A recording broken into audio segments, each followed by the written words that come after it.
profile à l'horizon entre Guillaume Soro et Laurent Gbagbo. Le 14 juillet dernier, lors d'un meeting tenu à Beaunois, l'ancien président Laurent Gbagbo appelait au rassemblement de l'opposition pour reprendre le pouvoir lors de l'élection présidentielle prévue en 2025, en octobre prochain. Ce message a été entendu donc par l'ex-premier ministre Guillaume Kibafori Soro et dans une déclaration publiée le 9 août dernier, son parti Génération et Peuple Solidaire décide de saisir la main tendue par le leader du Parti des Peuples Africains, PPACI. Donc des discussions vont s'ouvrir prochainement entre le PPACI et Génération et Peuple Solidaire pour une union entre ces partis en vue de combattre dans les urnes l'actuel pouvoir incarné par Alassane Ouattara. Guillaume Soro, Laurent Gbagbo en union. J'ai pas envie de dire que la politique c'est l'art de se dribbler soi-même tout en gardant le ballon, mais on sait l'histoire entre ces deux hommes. Est-ce que pour vous, ce qui se passe actuellement, j'ai envie de dire, c'est un exemple de réconciliation après la discorde ou c'est une union contre nature? Justement, là, je préfère la deuxième formule. Elle est de Hitler au début des années 40, lorsque les soviétiques, les socialistes soviétiques se sont unis avec les occidentaux capitalistes pour combattre le mal commun, à savoir la guerre hitlérienne, le nazisme. Voilà, c'est ce qui se passe avec Laurent Gbagbo et Guillaume Soro.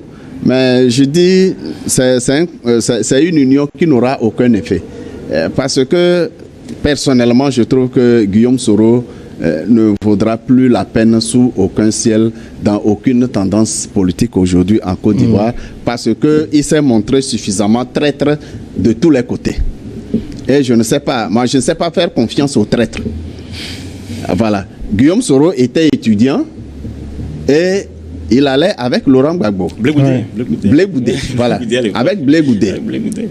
Mais c'est encore, c'est encore Guillaume Soro lui-même qui a créé la guerre. La rébellion en Côte d'Ivoire. C'est encore lui qui a soutenu Ouattara pour qu'il vienne au pouvoir. Alors, c'est parce qu'il n'y a pas eu retour d'ascenseur de la part de Ouattara. Alors Guillaume Soro devient l'opposant de Ouattara après avoir aidé Ouattara à détruire Laurent Gbagbo, à détruire la Côte d'Ivoire. Aujourd'hui, qu'est-ce qu'il peut faire? Il ne peut qu'errer. C'est vrai, aujourd'hui, le pouvoir ou le parti de Alassane Ouattara maîtrise pratiquement tout le pays. Le RHDP est une machine très lourde et je doute de quelques partis de l'opposition qui viendrait à inquiéter le RHDP.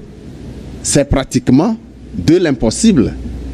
Maintenant que la Côte d'Ivoire où Ouattara a fait de ce pays une base militaire de l'OTAN contre les pays africains qui veulent se battre pour leur souveraineté, eh bien, Ouattara et son parti politique deviennent disons, une machine impossible à combattre. Pratiquement impossible à combattre.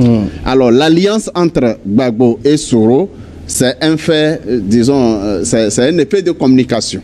C'est juste un effet de communication. Je ne sais pas qu'est-ce qu'ils pourront faire parce que, visiblement, les Ivoiriens, dans leur grand ensemble, sont résignés à devenir des sous-bassements de la France-Afrique parce qu'on ne voit pas de réaction véritable, un véritable combat pour la souveraineté de la Côte d'Ivoire, mais la Côte d'Ivoire est en train de sombrer complètement dans la France-Afrique et les Ivoiriens sont en train de payer le plus lourd tribut parce que il suffit que l'OTAN décide, on rase les habitations des Ivoiriens pour implanter les camps militaires.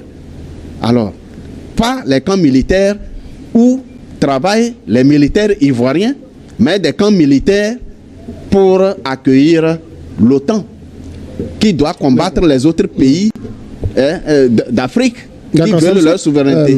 Est-ce que, en saisissant aussi rapidement, parce que Laurent Gbagbo a lancé son appel et Guillaume Soro est le premier à répondre favorablement, est-ce que c'est une manière pour lui aussi de se retrouver politiquement, pour Guillaume Soro, je veux dire? Oui, bon, on dit souvent qu'en politique, il n'y a pas de perpétuel ami, ni d'ennemi éternel, que les alliances se font et se défont au vu des intérêts communs qu'on a à un moment donné de l'histoire qu'on partage ensemble. Je pense que Guillaume Soro, depuis son exil, a essayé quand même de rencontrer Laurent Gbagbo plusieurs reprises, mais c'est Gbagbo qui n'a pas voulu. Je pense que Gbagbo est comme mon co-débatteur, il ne sait pas faire confiance au traître. Et Gbagbo l'a souvent dit qu'il a souvent averti Guillaume Soro que Ouattara ne lui donnerait pas ce qu'il lui avait promis. Donc aujourd'hui, Guillaume Gbagbo a lancé l'appel. Guillaume Soro a répondu favorablement, mais je ne pense pas, j'ai fouillé, je n'ai pas vu Gbagbo pour le moment réagir favorablement à cette réponse-là. Ce qui veut dire que Gbagbo continue par émettre beaucoup de réserves par rapport à ce genre d'alliance. Quoi qu'il en soit, on annonce une rencontre entre Gbagbo et Ouattara au cours des prochains jours. Ouattara qui pour le moment ne s'est pas encore prononcé candidat aux prochaines élections. Je ne sais pas ce qui se dira au cours de cette rencontre, mais même si il y avait un changement politique en Côte d'Ivoire dans l'état actuel des choses, il n'y aurait pas de séisme, parce que les Américains qui sont à Niamey ont déclaré publiquement qu'ils vont maintenant s'installer en Côte d'Ivoire. Voilà. Ils vont rejoindre les Français en Côte d'Ivoire. Et ils vont dépenser encore des millions de dollars pour implanter des bases en Côte d'Ivoire. Et je pense qu'ils ne vont pas commettre l'erreur d'accepter que ce qui s'est passé au Niger se répète actuellement là-bas. Ils vont protéger leurs intérêts, vaille que vaille. Donc, peut-être que finalement il y aura une coalition de l'opposition. Il pourrait même avoir un changement de pouvoir, mais je pense qu'on va plus assister à un jeu de chaises musicales avec beaucoup d'accords en secret qui garantit quand même que la Côte d'Ivoire ne va pas faire de grands mouvements sur la scène géopolitique sous-régionale. Mais peut-être un retour au pouvoir de Gbagbo peut-être va calmer beaucoup de tensions, apaiser le pays et continuer la marche. Il n'y aura pas de séisme politique. Mais déjà, le fait que Laurent Gbagbo lui-même lance cet appel à l'union de l'opposition, est-ce que quelque part, comme vous le disiez, le RHDP est devenu une machine très puissante, il a compris que seul on ne peut pas le battre. Est-ce qu'il est de l'intérêt de Gbagbo de refuser la main tendue de Guillaume Soro? En lançant cet appel à l'union de l'opposition, il n'a exclu personne. Si toute l'opposition accepte de se regrouper, y compris Guillaume Soro, il n'y a pas de souci. Gbagbo ne peut jamais dire dans cette union, je ne veux pas voir Guillaume Soro. Guillaume Soro s'est empressé effectivement de saisir l'appel de Laurent Gbagbo, parce que d'abord c'est difficile de vivre en exil. C'est très difficile. Vous l'avez vu complètement amaigri. Il a envie de retrouver son pays et vivre mieux que d'être en exil en passant d'un pays à l'autre pour chercher un refuge qui n'est jamais stable. Comme quoi, on est mieux chez soi. C'est ce que Guillaume Soro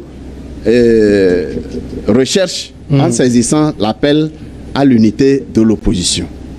Oui, si c'est possible, il reviendra pour combattre, si possible, aux côtés de Laurent Gbagbo. Son ancien ennemi. Mais, comme je le dis, même si Laurent Gbagbo accepte Guillaume Soro dans cette unité de l'opposition, le chien ne changeant jamais sa position de s'asseoir, eh bien, un traître est un traître et il faut le considérer comme tel.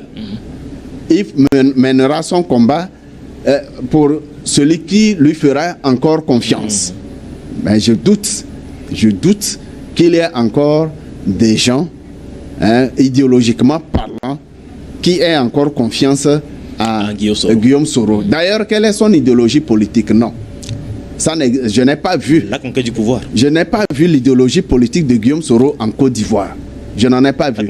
Mais la conquête du pouvoir et la défense des intérêts personnels. D'accord. Alors, ceux qui pourraient lui faire confiance, c'est ceux qui pensent encore possible que Guillaume Soro prenne une certaine position et à partir de là, se remplir les poches d'une manière ou d'une autre. À part cela, idéologie politique de Guillaume Soro, ça n'existe pas. On a entendu en avril dernier qu'il y a eu une sorte de début de rapprochement entre Guillaume Soro et Alassane Ouattara parce qu'ils se sont téléphonés à deux reprises. Ça n'a pas marché finalement? Il n'y a pas eu de suite. Je pense que Ouattara aussi, en tant qu'un vieux politicien, sait aussi comment placer ses pions. Il sait aussi très bien ce qu'il fait. Et je pense qu'il veut quand même rentrer, peut-être sortir de l'histoire par la grande porte. C'est-à-dire, actuellement, il est vieux, il veut trouver une formule pour qu'après lui, quand même, on dise, bon, il était ça, mais vers la fin de sa vie, il a quand même pu faire ça pour que le pays devienne ce qu'il est aujourd'hui. Il ne faut pas aussi perdre de vue quelque chose, c'est qu'actuellement, Guillaume Soro comme Gbagbo ne peuvent pas, ils n'ont même pas de carte d'électeur. Ils sont toujours sous le coup de condamnation, ils ne sont pas écrits sur les listes électorales. Donc, logiquement, les deux personnages ne peuvent pas pour le moment se présenter comme candidats aux élections présidentielles. Et je pense que justement, la rencontre entre Gbagbo et Ouattara, qui est bientôt annoncée dans les prochains jours, va permettre de décanter la situation, de trouver un accord. Je pense que finalement, il y aura peut-être un changement de chaise musicale, là-bas, il trouvera un accord.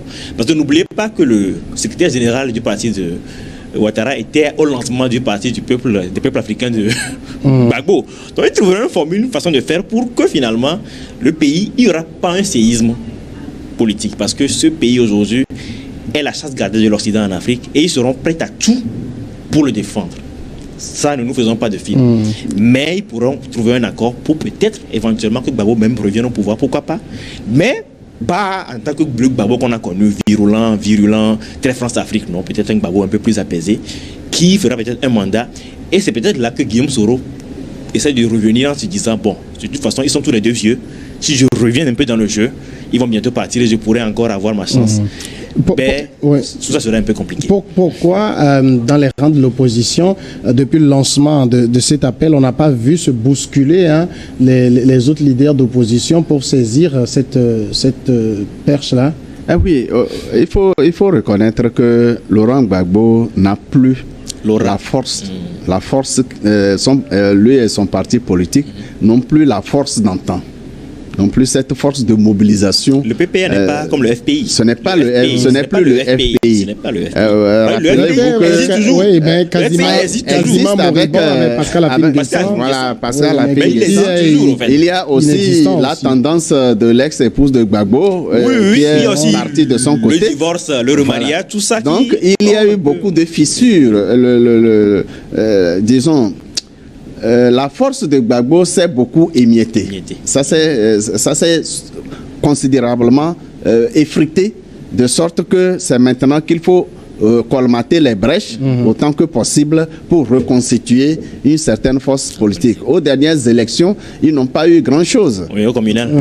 Ils n'ont pas eu grand-chose et ça se comprend. Même je félicite les quelques victoires remportées, même si c'est peu. Ça donne quand même du baume au cœur qu'on existe. On existe, mais effectivement, les autres partis politiques n'ont pas tout de suite saisi, parce qu'il faut aussi voir quel est l'intérêt, quel est l'objectif de ce rassemblement. Il faut qu'il y ait un certain nombre de bases. Il faut un certain nombre d'accords ou du moins d'orientation de cette union pour savoir comment y aller. Et quel combat faut-il mener ensemble? Sur quel terrain? Je pense que la Côte d'Ivoire est aujourd'hui redevenue une colonie à part entière de l'Occident, pas seulement de la France, mais c'est tout l'OTAN qui a recolonisé la Côte d'Ivoire. Et le jeu politique qui est en train de faire, en réalité, c'est entre guillemets. Le jeu politique là n'existe pas véritablement. Il n'y aura pas de combat politique véritablement. On peut, à la rigueur, comme Samson le dit, on peut à la rigueur accorder un mandat à Laurent Gbagbo en signe de réconciliation pour apaiser les tensions suite à l'injustice qu'il a subie. Quand bien même il avait totalement raison. On l'a enfermé pendant tous les 3 mandats, pratiquement, de Alassane Ouattara, parce que l'objectif, ce n'était pas la Côte d'Ivoire, mais c'était tout pour l'Occident, rien pour la Côte d'Ivoire. Aujourd'hui, tout le monde a connu la vérité et il est toujours de bon ton de colmater les brèches, d'essayer d'effacer, d'apaiser les tensions, hein, si possible. Faire comme on avait fait en Afrique du Sud avec Nelson Mandela, lui offrir le fauteuil présidentiel pour un mandat, pourquoi pas, et voir qu'est-ce qui peut s'en suivre après. Mais ce n'est pas aussi facile, il faudrait s'assurer de tout. Hein. Même si Laurent Gbagbo devenait président, il ne peut pas compter sur sa nouvelle organisation politique pour gouverner le pays. Il devra forcément composer et subir le diktat du RHDP. Parce que cette organisation politique, ce train de 800 tonnes est difficile à bouger. Et aujourd'hui, du côté du RHDP, il y a eu l'appel lancé en direction d'Alassane Ouattara pour qu'il brigue un 4e mandat. Il ne s'est pas encore prononcé. Vous pensez qu'en se rasant, il y pense? Je pense qu'il y pense, mais je pense qu'il veut surtout sortir de l'histoire par la grande porte. C'est quelqu'un à qui on reproche beaucoup de choses, aussi bien dans son pays que dans la sous-région ouest africaine. Et il veut, je pense que les prochains mois, il y aura beaucoup de rencontres, en secret peut-être en public avec Laurent Gbagbo. Ils vont parler de beaucoup de choses. C'est des gens qui se sont rencontrés, ils se sont appelés par leur prénom pour la première fois. On parlait comme de vieux amis, alors qu'ils ont été pendant longtemps des opposants ou des ennemis farouches. Et je pense qu'il pense. Il pense se représenter, peut-être pas, mais trouver une voie de sortie pour que il n'y aura pas de saisine politique. Tout soit en place, mais qu'il ne soit pas là, pour que justement, comme l'a confirmé très bien mon confrère, Laurent Gbagbo peut venir faire un mandat et puis partir. Et puis, la France et les États-Unis sont actuellement là-bas. D'accord. En réalité, Ado n'est pas en train de chercher une porte de sortie, parce que la Côte d'Ivoire, politiquement, n'est même pas clôturée. Ce n'est même pas clôturé. Parce que c'est le RHDP qui contrôle tout. Et il reste où il veut, comme il veut. Le HDP, il y a la puissance qu'on sait. Justement, c'est pourquoi il ne cherche pas de voie de sortie. Il peut rester comme partir. Il ne sera inquiété par rien. Il a déjà fait un 3e mandat contre la loi fondamentale. Rien ne l'empêche de continuer éternellement. Et surtout qu'il est soutenu aujourd'hui militairement sur tous les plans. Il n'est pas inquiété, pas du tout. On va marquer la pause. Gbagbo n'est même pas une inquiétude pour lui. On va marquer la première pause.